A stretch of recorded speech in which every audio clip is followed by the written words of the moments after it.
Good morning, everybody, and welcome back to another edition of To The Point podcast. Hope everybody's doing well.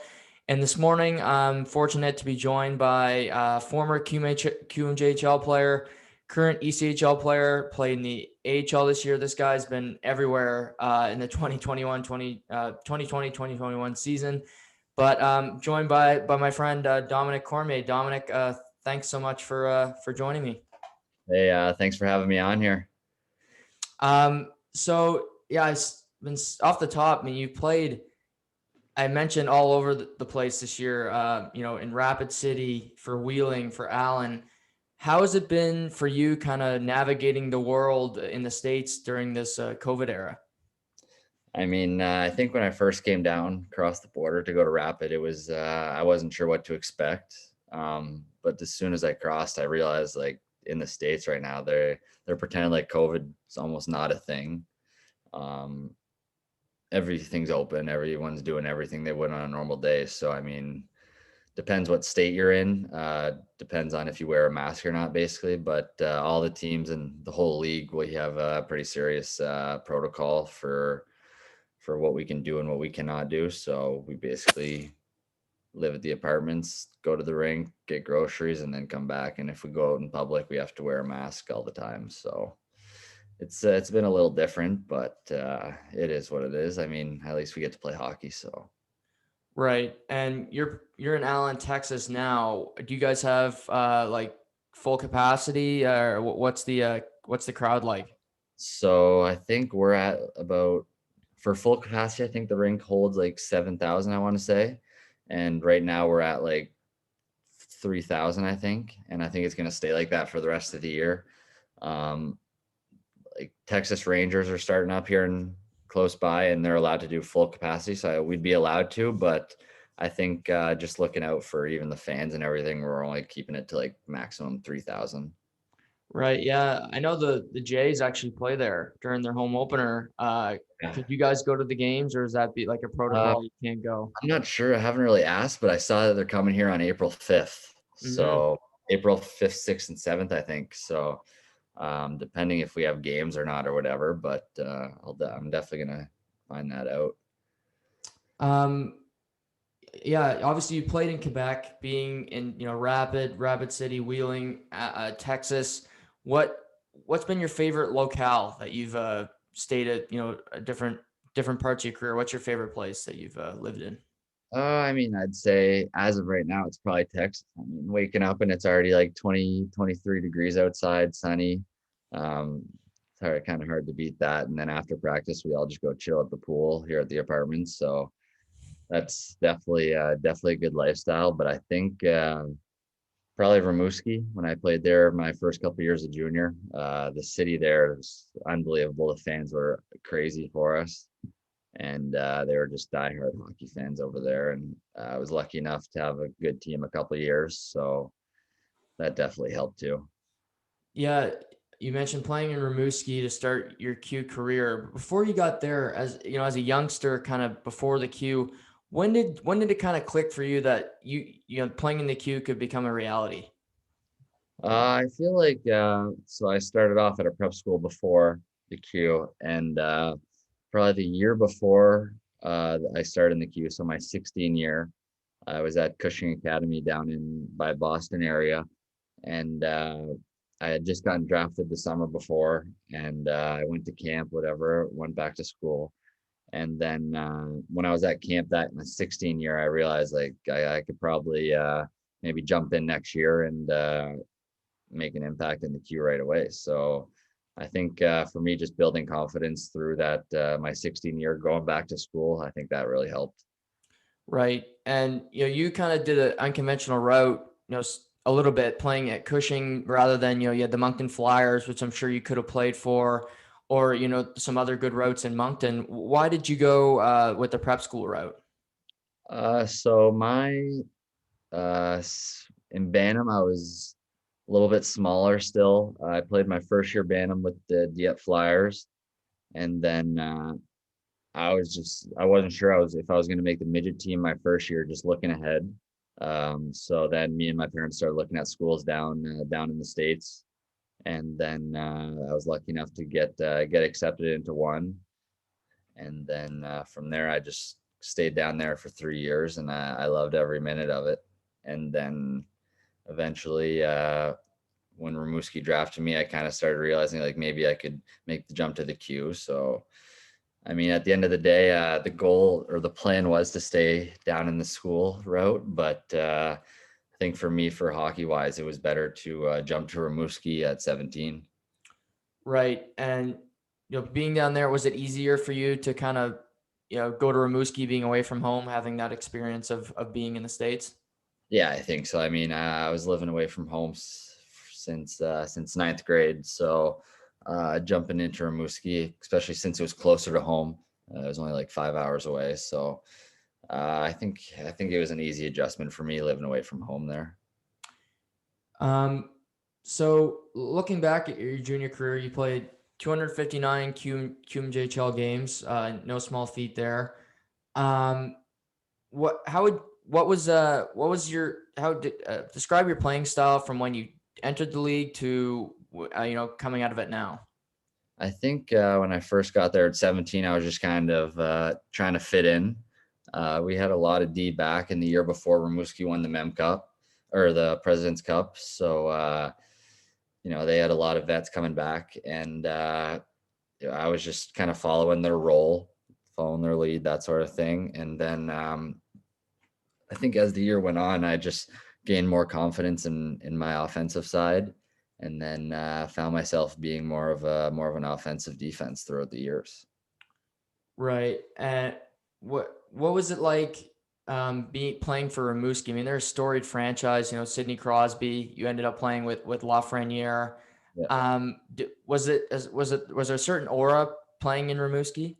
Yeah, I mean, it was just a winning organization. I mean, they're Brad Richards, LeCavalier, Crosby, Lafreniere now. I mean, the list just goes on and on of guys that have just came out of there. I mean, it was like I said, it was definitely a hockey community. Even the fans were all in. It was really a good time. Um, you said playing with Lafreniere. What was it like going up against him in practice? Yeah, so he was actually still 15 when he came because he's got a late birthday. So the first couple of months he was a 15, and I think I was 19 then, my 19 year. So I only had half a year playing with him, but yeah, he was really good. He was like 6 foot, 200 pounds at 15, just a big boy. He was the real deal at 15. So it was only a matter of time before he made that jump to the NHL. Did he ever get you in practice? Did he ever Oh, burn you? oh yeah. Yeah. He was really good. Probably the most skilled guy I've ever gone up against. Right. Who was some other players that you played against in your junior career that you'd say would be the toughest players you've gone up against? I'd probably say Pierre-Luc Dubois with the Jets now. He was big too. Just a big fast forward. Who else? Probably when I played with Max Comtois Mm, in Victoriaville for half a year. He was just dominant. He was big, strong, could do basically anything on the ice. Um, yeah, maybe even like Timo Meyer. I played against him when he played for Rouen. He was another big forward. These guys were just ready to make that jump already playing. So it was just a matter of time before they made that jump. right. Just going back to Comtois for a second. Obviously, people know him for that World Juniors, and then all the fallout that happened with the death threats and all that negativity. What was he like, as a guy and kind of as a leader? Yeah, so he came back from World Juniors a bit late because they went to the finals or whatever, and then he came back and he was positive. He was ready to win with Victoriaville. So right away we got along great. He was an awesome leader for us and obviously helped us so much during that the playoff run that we had. Yeah. So playing for a lot of your career in Rimouski, then being traded to Victoriaville at the tail end of your career, how was that for you? How did you react to that trade? At first it was a little weird, playing 2.5 years in Rimouski, and then kind of when Rimouski was trying to go after it, like the cup, I got traded to Victo, who was also going after the cup. So I mean, it wasn't that wasn't too sad for me, but I mean, it's the business of hockey these days. One day you're on one team, the next year you're finding yourself on another. So I mean, the guys in Victo were great. The coaching staff there was awesome. And I honestly think from that half year of 19 and my 20 year in Victo, I think that's when my game really took off. Yeah, I just looking at your stats. I mean, that tail end of the year in Victo, you had over 25 points in 33 games. Then you had 44 the next year in a full season with Victoriaville. Uh, what's the differences between the two places when it comes to the organization and the drive to win? Yeah, I think Rimouski was obviously a winning organization. Just everyone that's gone through there succeeds, and then Victoriaville, a smaller city. All the fans, my 19 year, they knew us wherever we'd go. We were treated as kings in Victoriaville that 19 year. And then I mean, everyone in the city wanted to win. It wasn't just us, so that was a huge. I think every game after Christmas or something, we were sold out. So that showed how much the fans were buying into the hockey in Victoriaville, which was huge for the city too. And being able to go pretty deep in that playoffs for the city of Victo was pretty cool. And I should have asked you this earlier, but obviously you got to. If anybody hears your name, it sounds French, but obviously listening to your interview, I know you're an English guy. What was it like going to Rimouski and then Victoriaville being, English being your first language? My first 2 years in Victo or Rimouski, sorry, it was different. But I would say Rimouski, there's quite a bit of English there still, since it's kind of almost in New Brunswick, still the northern part. But that was a little different. But then as the years went on, I'm pretty fluent in French now. So Right. I mean, I went to school in French when I was younger, going through middle school and that sort of stuff. So that was all right. And then being in Victo, my 19 and 20 years, basically all French for me. So I had to get used to it pretty quick. So in the long run, it might have been a good advantage if you end up coming back to New Brunswick. You might get Yeah, a job in the exactly. future. Could be definitely beneficial for you. Exactly. Yeah. Um, all your time in the queue, what was your favorite moment? If you had to pick one, what's your favorite moment from all in the 259 games that you played? Uh, I'd either say getting the my first year, we actually had the home opener in the Videotron Center in Quebec, Hmm. and that was actually a sold out game. So I think it was like 18,000 there, and we came out for warm ups and it was already full. Like everyone was already there, and they were just booing us when we came out, and that was a pretty cool feeling. I mean, the rivalry between Quebec and Rimouski has always been there for years now. Two teams that have great organizations, both win a lot. Um, yeah, or I think my 19 year in Victo, when I got traded there, we had the outdoor game against Drummondville, and that Drummondville Victoriaville rivalry that year was pretty crazy. I mean, two teams about 35 minutes apart from each other were both going for the cup, so things got pretty heated in those games. Do you remember your first QMJHL goal? Yeah, it was actually in Baie-Comeau, I think. Oh, really? Hmm. Yeah, just a shot from the blue line, and yeah, found its way in the net. What I've talked to Sawyer about Baie-Comeau, and I've actually went to a playoff game there. But describe what it's like being on the ice in Baie-Comeau, because it's such a small rink and a passionate fan base. Yeah, especially when I was with Rimouski. That was a heated rivalry we had with them. I mean, pretty close teams too. So I mean, it got pretty crazy in those games, and those fans over there, they love the hockey there. So I mean, it was fun going there. Wasn't my style of rink, being a smaller rink, but Right. I mean, it is what it is. We had some pretty decent success in that rink, so I liked it a bit. Yeah. So moving from the Q, you decided to go to U Ottawa, and you had a successful year. 20 points in 27 games, going to school. Did you have offers to go pro, or was school always the first option for you? Yeah, a few teams in the East Coast talked to me. They reached out, but for me, I wanted to at least go to school for 1 year, just see what it was like at least, and then make my decision after that. But yeah, I mean, there was a few East Coast teams. I'd probably say 3 or 4 that had reached out. But I had decided pretty early that I was going to go to Ottawa in about January of my 20 year. So that was pretty early, a pretty early decision. So I kind of knew from then I was going to go to Ottawa. Yeah. Right. How was that? Did you enjoy the school experience? Yeah, it was definitely a good Overall? time. We had a great group of guys there too.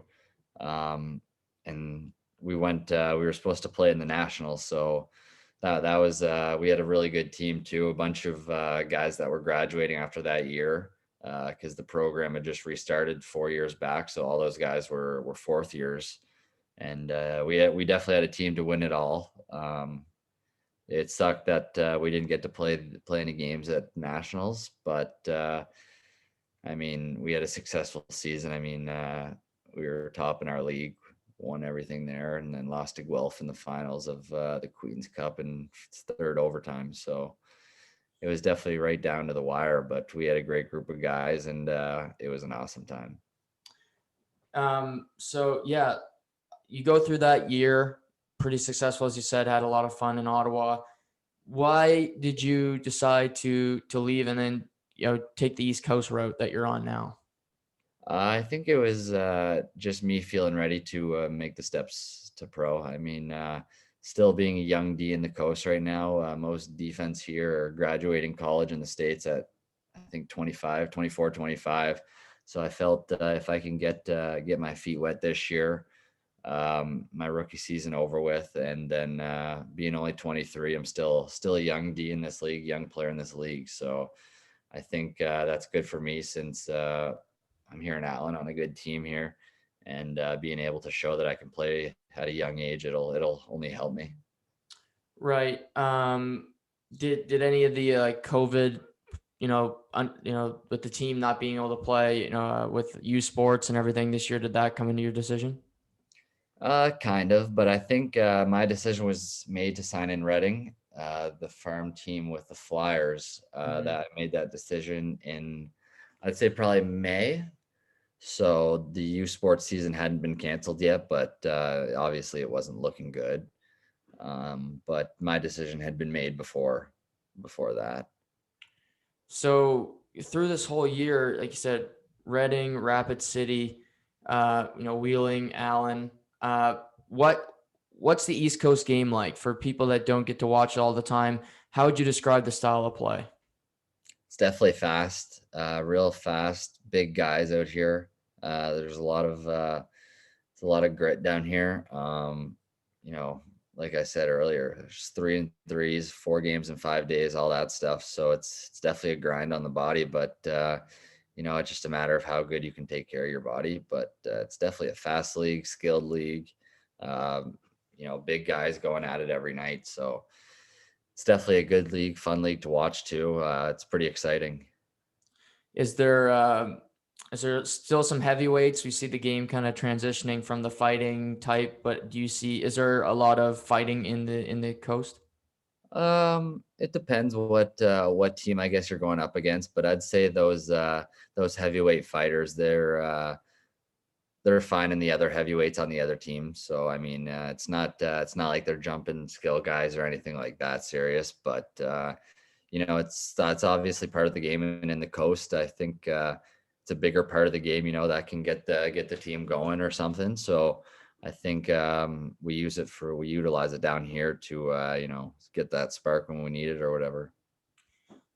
You got a stint with Wilkes-Barre in the AHL for obviously the Penguins affiliate. How was that experience for you? Getting the promotion to the AHL and actually getting to play a few games. Yeah, that was awesome. I mean, I think I had just gotten to Wheeling and I played one game, and then after that game, they called me up. So it was definitely exciting for me to get that call up, and I was lucky enough to get into a game against Lehigh Valley, which was really cool. It was completely different, just all skill, speed. The execution was always there, and guys were talking all around. So it was definitely a different game. I think it was easier to play in. Guys are always there to support whatever the case may be. So it was definitely a great experience.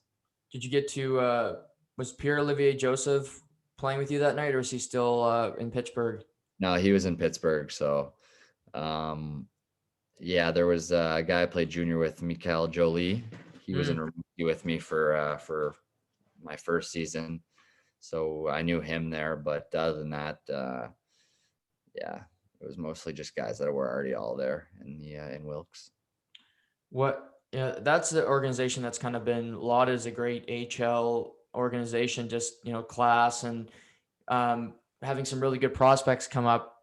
Would you agree with that sentiment? Yeah, I definitely agree. I mean, I think Pittsburgh does it right. They truly build from the coast right through to the A, right to the NHL. I mean, there's a lot of guys that on the Pittsburgh Penguins roster right now that started in Wheeling, moved up to Wilkes, and then moved right up to the Penguins. So I think they have a great system going on there and good communication from the top down.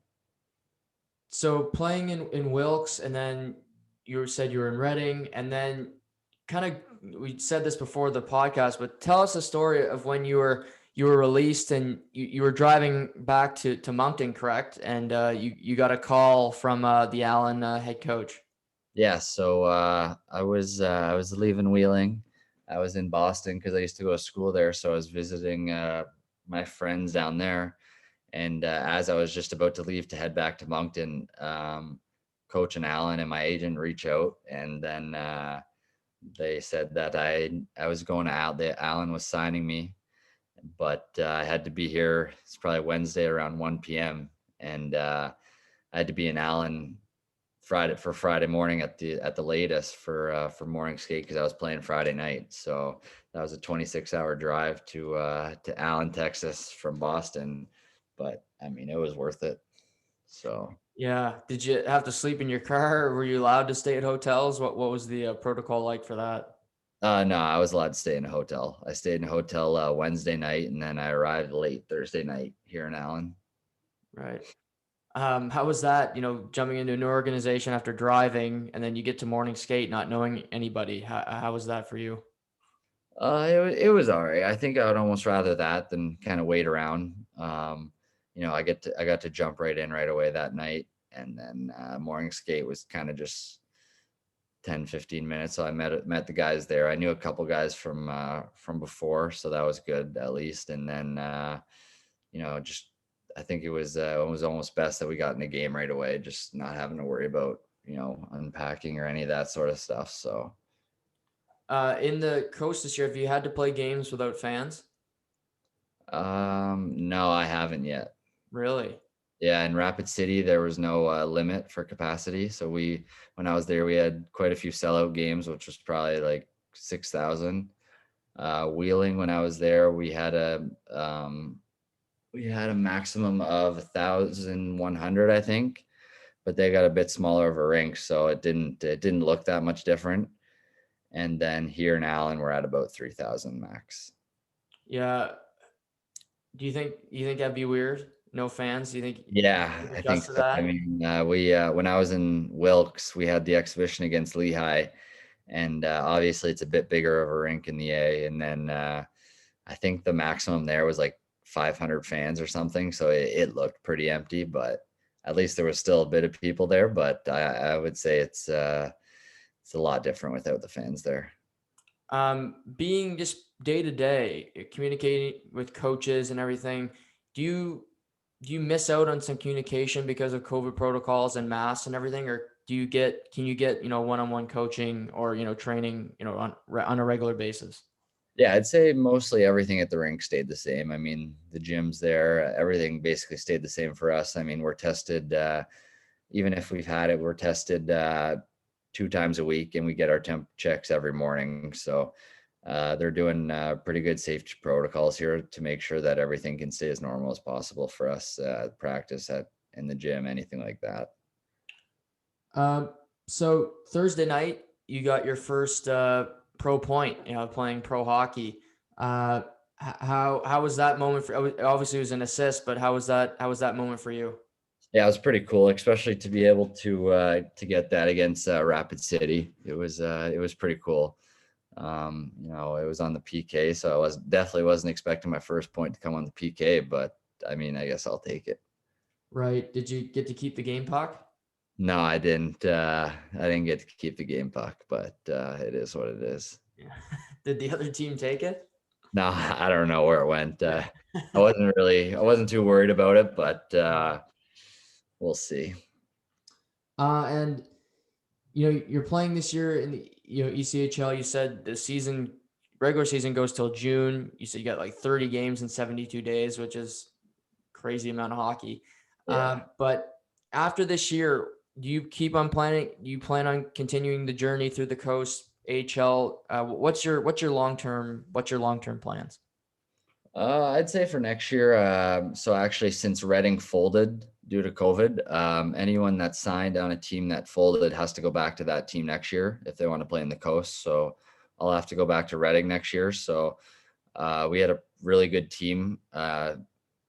Like a lot of the guys signed are playing this year on other teams. So we're all ready to go for next year too. So I think I'll be in Reading next year, and then we're gonna have a really solid team over there. So I think I'm just gonna take it year by year, and then you never know what could happen. Being a young defense, everyone's kind of looking to upgrade on the back end and get better skating Ds and stuff. So I think that's right up my alley. And then you never know what can happen from there.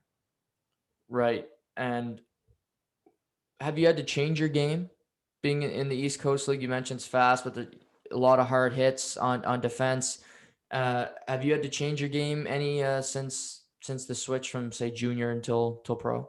I mean, I think always just working on my D zone game. That can never get good enough. You know what I mean? So I think just working on that. But I'd say my game hasn't changed overly.